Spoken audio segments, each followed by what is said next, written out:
দৰঙৰ ঐতিহাসিক পথৰুঘাটৰ কৃষক বিদ্ৰোহৰ ঘটনাই আজি কৰকিলে 131টা বছৰ 1894 চনৰ আজিৰ দিনটোতেই ব্ৰিটিছে আৰোপ কৰা বৰ্ধিত খাজনাৰ বিৰুদ্ধে প্ৰতিবাদ কৰিবলৈ কৈ প্ৰাণ আহুতি দিছিল 140 গৰাকী কৃষকে মাটিৰ খাজনা বৃদ্ধিৰ বিৰুদ্ধে প্ৰতিবাদ সাব্যস্ত কৰা খেতিয়কসকলক গুলিয়াই হত্যা কৰিছিল ইংৰাজে হে শ্বহীদসকলক হৰি আজি ৰাজ্য চৰকাৰৰ উদ্যোগত আয়োজন কৰা হৈছে কেন্দ্ৰীয় শ্বহীদ দিৱস আৰু এই মুহূৰ্তত সেই কাৰ্যসূচীৰ পৰা আমি পৰিবেশ আপোনালোকক দেখুৱাৰ চেষ্টা কৰিম পোনপটীয়া সম্প্ৰচাৰত আমাৰ সৈতে আছে মনোজালি কেনে ধৰণৰ পৰিবেশ কেনে ধৰণে আয়োজন কৰা হৈছে শ্বহীদ দিৱস পৰিবেশ আপোনাৰ জৰিয়তে চাব বিচাৰিছো কৰিব কাৰণে আগবাঢ়িছো আমাৰ মাজত আশাকবা ইতিমধ্যে দেখিবলৈ পোৱা গৈছে যে পুৱাৰ কাৰ্যসূচী সমাপন কৰা হৈছে আৰু এই শ্বহীদ স্মাৰকত যি পুষ্পাঞ্জলি অৰ্পণ কাৰ্যসূচী ইতিমধ্যে ইতিমধ্যে এই স্থানত উপস্থিত হৈছে দৰং জিলাৰ আয়ুক্ত পৰাগ কাকতি এই স্থানত উপস্থিত হৈছে আৰু উল্লেখ কৰিব লাগিব যে 1894 চনৰ যি ঐতিহাসিক শ্বহীদৰ পথভূমি এই পথভূমিত এনেধৰণে কেন্দ্ৰীয় কৃষক শ্বহীদ দিৱসৰ কাৰ্যসূচী আয়োজন কৰা হৈছে আৰু য'ত এনেধৰণে দেখিবলৈ পোৱা গৈছে বৰ্ণাঢ্য কিছু কাৰ্যসূচী সংযোজন কৰা হৈছে আমি কিছু উদ্যোক্তা আছে তেওঁলোকৰ সৈতে কথা পাতিবলৈ যত্ন কৰিছো 1894 চনৰ এটা ঐতিহাসিক দিন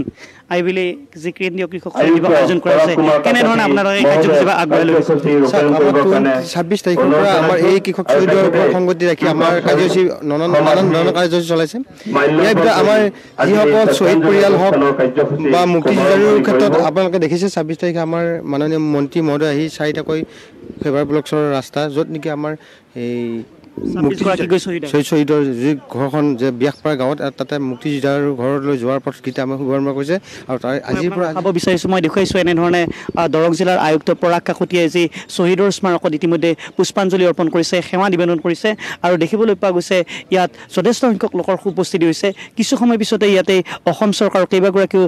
দায়িত্বশীল ৰাজ্যিক মন্ত্ৰী এই স্থানত উপস্থিত হ'ব আৰু ইতিমধ্যে আমি জানিব পাৰিছোঁ কেন্দ্ৰীয় মন্ত্ৰীগৰাকীয়ে অংশ ল'ব আৰু উল্লেখ কৰিছোঁ স্থানীয় বিধায়কগৰাকীয়ে এই অনুষ্ঠানৰ বিশেষ তৎপৰতা অৱলম্বন কৰিছে আমি তেওঁৰ সৈতে কিছু কথা পাতিবলৈ যত্ন কৰিছোঁ এটা ঐতিহাসিক দিন আজিৰ প্ৰেক্ষাপটত গতিকে কেনেধৰণে এই অনুষ্ঠানভাগ আপোনালোকে আগবঢ়াই লৈ গৈছে আজি আপোনালোকে নিশ্চয় দেখিছে যে আমি যোৱা আমাৰ গণৰাজ্য দিৱসৰ পৰা আমি অনুষ্ঠানটো আৰম্ভ কৰিছোঁ ঐতিহ্যমণ্ডিত ব্যাসপাৰাৰ পৰা আৰু কালিও আমাৰ কেইবাটাও অনুষ্ঠান হৈ গ'ল আৰু আজি অন্তিম দিন আৰু আজি গুৰুত্বপূৰ্ণ দিন যিটো দিনতেই এই ঘটনা সংঘটিত হৈছিল আমাৰ 1894 চনৰ আজি দিনটো গতিকে আজি সেই শ্বহীদসকলৰ পবিত্ৰ স্মৃতিত আমি এতিয়া এয়া পতাকা উত্তোলনৰ পিছতেই আমি শ্বহীদ বেদীত আমি মাল্যাৰ্পণ কৰিবৰ কাৰণে আমি সাজু হৈছোঁ আৰু ইতিমধ্যে এই কাম সম্পন্ন হৈছে আৰু তাৰপিছতে আমি শ্বহীদ পৰিয়ালক সম্বৰ্ধনা আৰু তাৰপিছতে আমাৰ মুকলি সভা দৰং জিলাৰ আয়ুক্তগৰাকীৰ ভাষ্য গ্ৰহণ কৰিবলৈ চেষ্টা কৰিছোঁ এয়া আমি তেখেতৰ পৰা কিছু ভাষ্য গ্ৰহণ কৰিবলৈ চেষ্টা কৰিছোঁ হয় মনোজালি আপোনাক এই মুহূৰ্তত ধন্যবাদ জ্ঞাপন কৰিছো আপুনি পৰিবেশ দেখুৱাৰ বাবে